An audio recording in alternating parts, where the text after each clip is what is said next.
La voz del autor en Puerto de Libros por Radio Fe y Alegría, con todas las voces.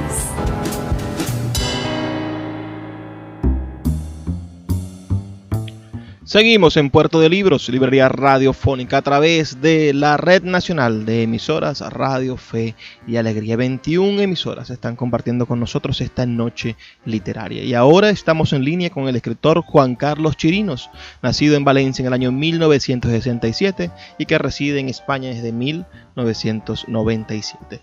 Es sin duda uno de nuestros narradores más prolijos, ya que su bibliografía asciende a los 12 títulos publicados.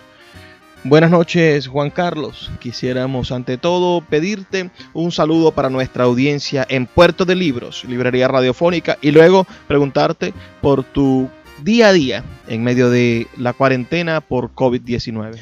Hola amigos, saludos amigos de Puerto de Libros, librería radiofónica. Soy Juan Carlos Chirinos y muchas gracias por la invitación.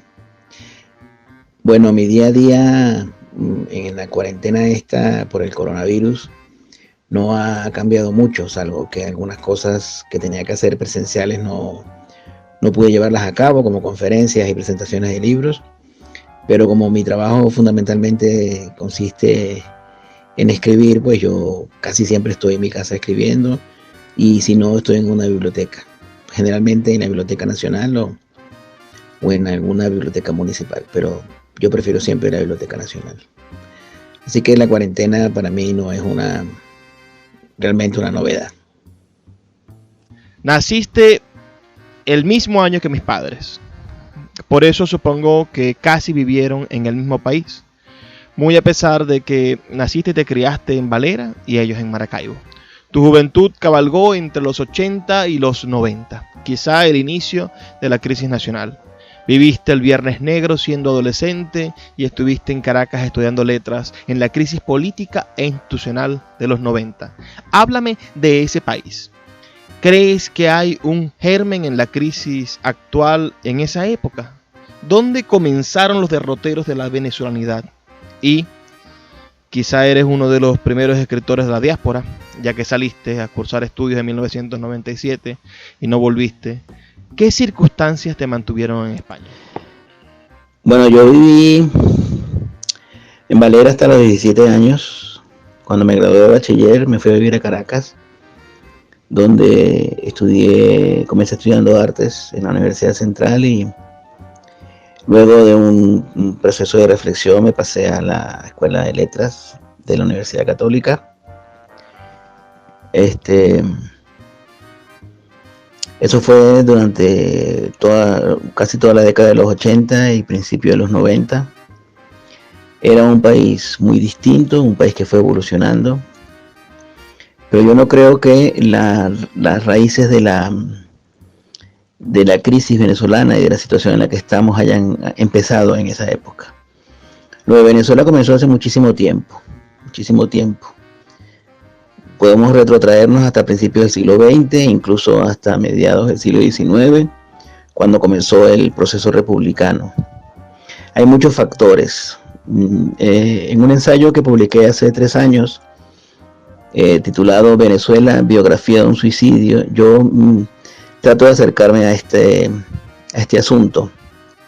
Y entre otras cosas me da la impresión de que una de las características que ha destacado en Venezuela y en la idiosincrasia venezolana es esa condición adolescente de la que no terminamos nunca de salir, de la que ya habla, por supuesto, José Balsa en un libro extraordinario que se llama Pensar a Venezuela.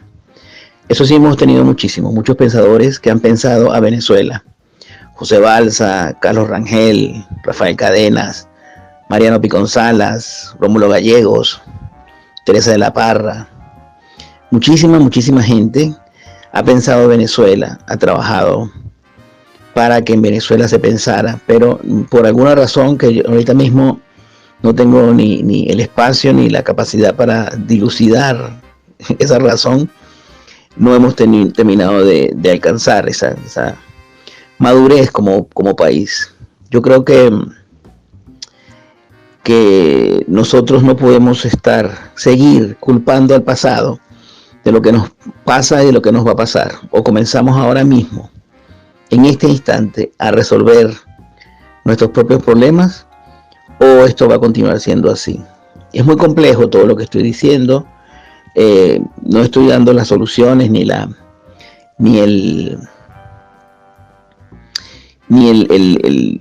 fórmula mágica para resolver los problemas de Venezuela, pero sí sé que hay algo que deberíamos comenzar todos y cada uno de los venezolanos a hacer. Empezar a pensar en serio, empezar a tomar conciencia de nuestras palabras, que es la conciencia del lenguaje, porque ahí comienza una de los procesos para transformarnos a nosotros mismos. Yo creo que eso es importante. Y en cuanto a si soy uno de los primeros escritores de la diáspora, a mí esa palabra diáspora no me gusta, no sé, está demasiado utilizada. Yo no sé si fue de los primeros, quizás sí, pero ya se había ido gente a estudiar fuera. Lo cierto es que yo salí de Venezuela cuando todavía no había comenzado el proceso chavista. Salí con una beca, así que no, realmente salí por otras razones. Y me he ido quedando en España. Siempre digo que lo que comenzó como un viaje de estudios continuó siendo un viaje de emigración, y espero que no termine convirtiéndose en un viaje de exilio.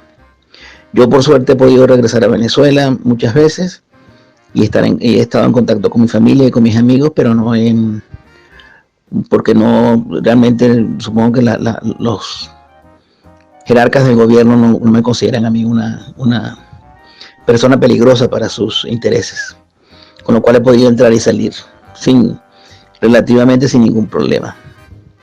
Pero espero volver, claro. Quizá te depara un viaje largo como el que describe Cavafy en su poema Ítaca y vuelvas rico y lleno de sabiduría.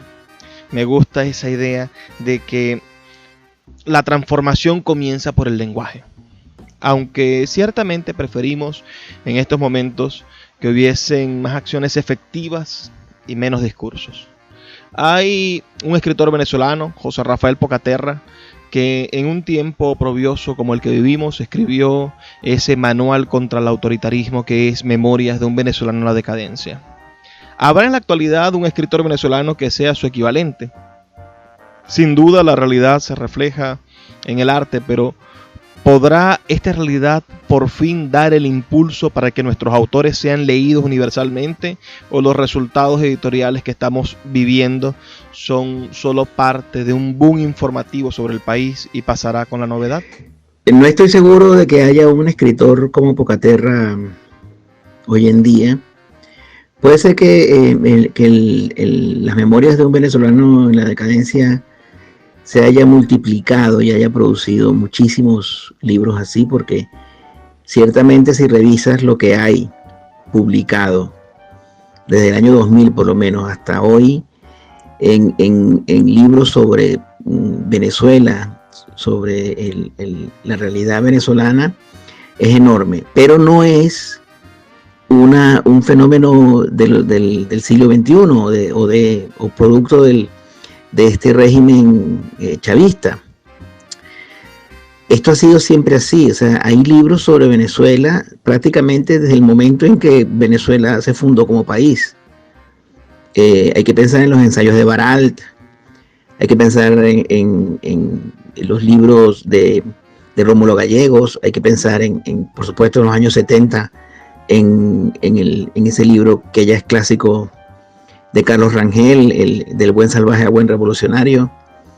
Hay que pensar en libros que se publicaron en los 80, como aquel de Juan Liscano, Las reflexiones para jóvenes capaces de leer, en torno al lenguaje de Cadenas, En sabor y saber de la lengua de María Fernanda Palacios. Hay libros de todo tipo. Hay un ensayo extraordinario de José Manuel Briceño Guerrero que se llama Europa y América en el pensar mantuano. Hay muchísimos libros. Yo insisto en eso que te dije anteriormente. El lenguaje es la piedra fundamental, la piedra más importante que empezar a construir para construir un país. Yo estoy consciente de que hay situaciones muchísimo más urgentes que transformar el lenguaje. Por supuesto, porque comer y estar saludable es mucho más importante mucho más urgente, perdón, porque lo importante es la reforma del lenguaje. Lo urgente, por supuesto, es comer, es tener una vida saludable, es tener un trabajo, es tener donde vivir.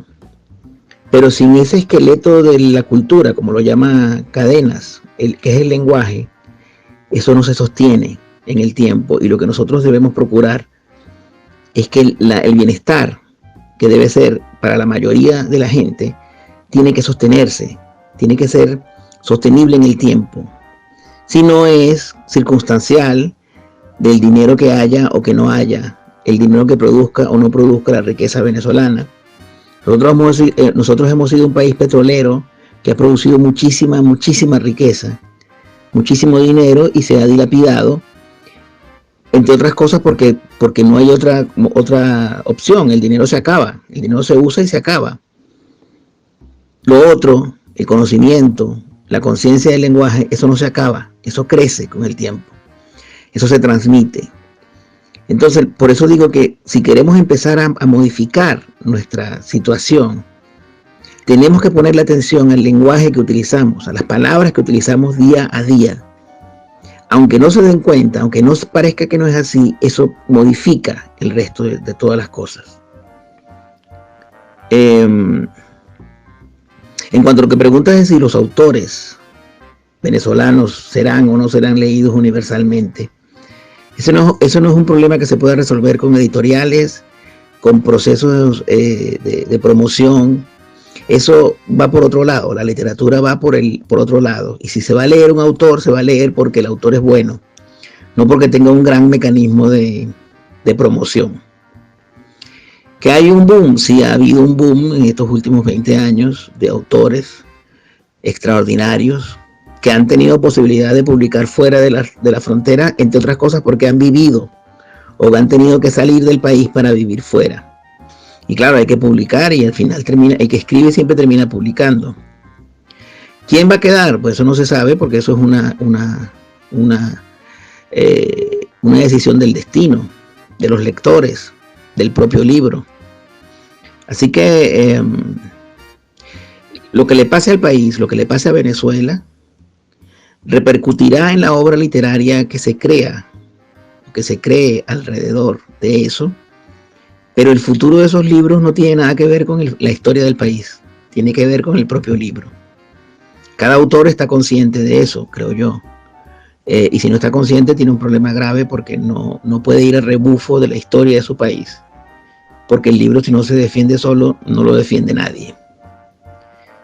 En todo caso, en Venezuela siempre ha habido escritores extraordinarios desde prácticamente el inicio de su historia, desde Juan Antonio Navarrete, desde Francisco de Miranda, Andrés Bello, hasta las últimas generaciones siempre ha habido grandes escritores y siempre ha habido grandes mediocres.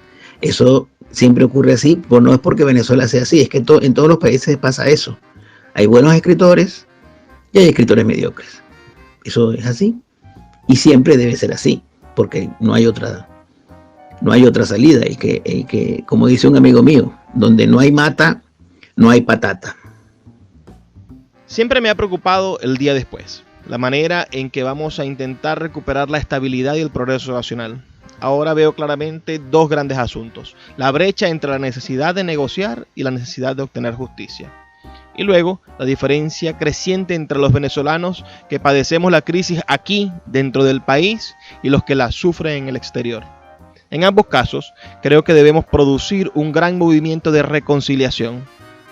En tus investigaciones y desde tu experiencia personal, ¿cuál podría ser el fundamento de esa reconciliación?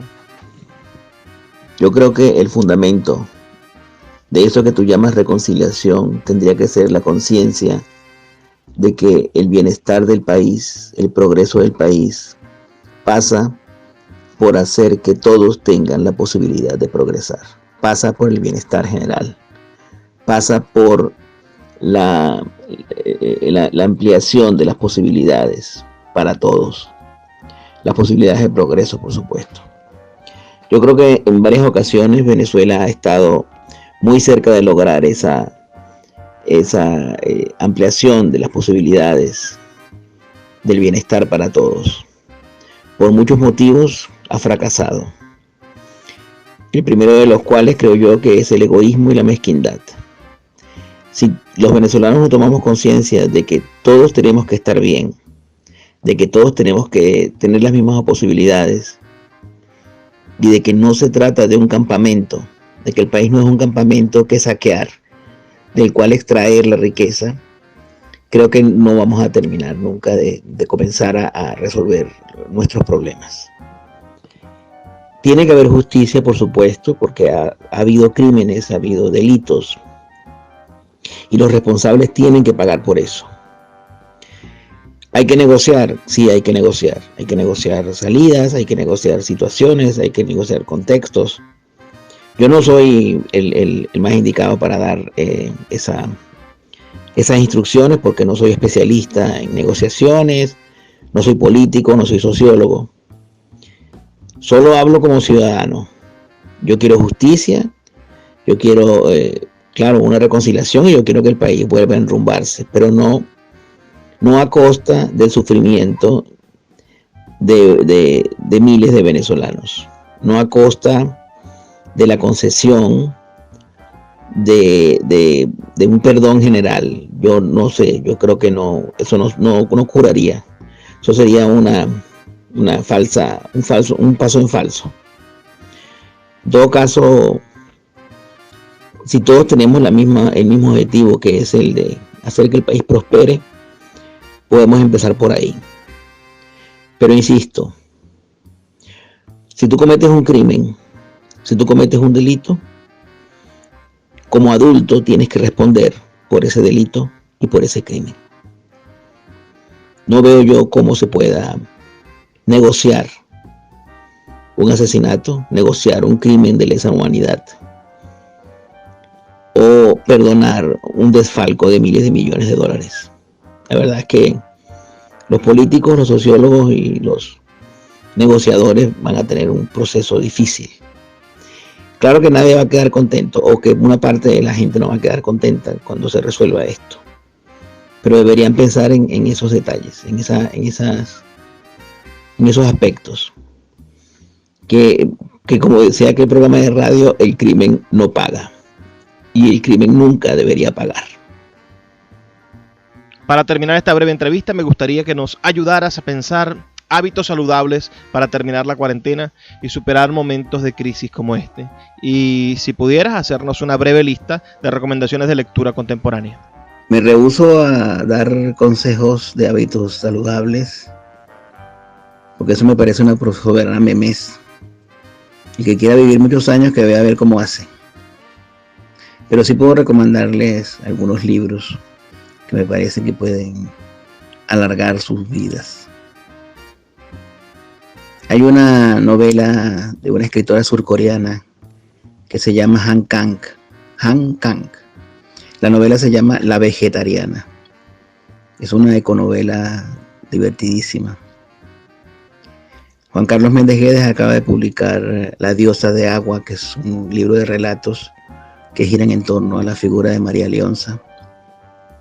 Ernesto Pérez Zúñiga tiene una novela preciosa que se llama Escarcha, que estoy leyendo ahora porque es una novela que hay que leer con mucha consustanciación.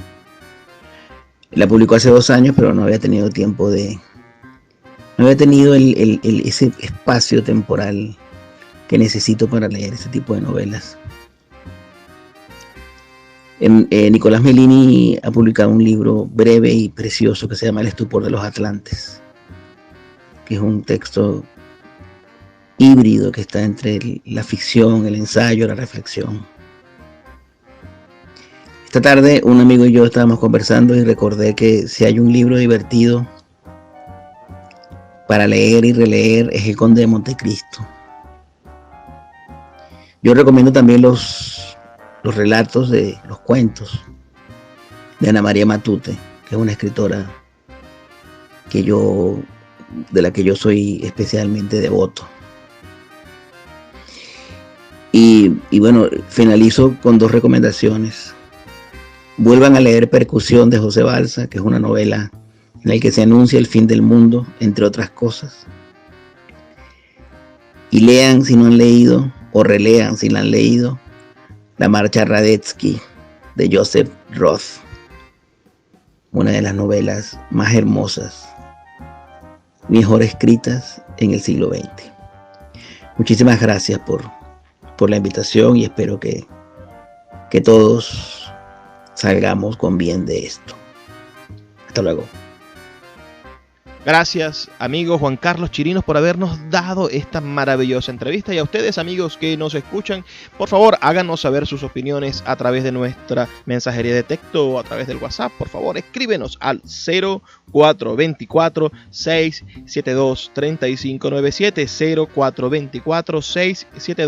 0424-672-3597, o a nuestras redes sociales, @Librería Radio en Twitter y en Instagram. También puedes disfrutar de esta entrevista ya en nuestra página web radio.puertodelibros.com.be o en nuestro canal de YouTube. Vamos a hacer una breve pausa de 2 minutos y ya volvemos con más de Puerto de Libros, Librería Radiofónica. Escuchas Puerto de Libros con el poeta Luis Peroso Cervantes. Síguenos en Twitter e Instagram como @Librería Radio.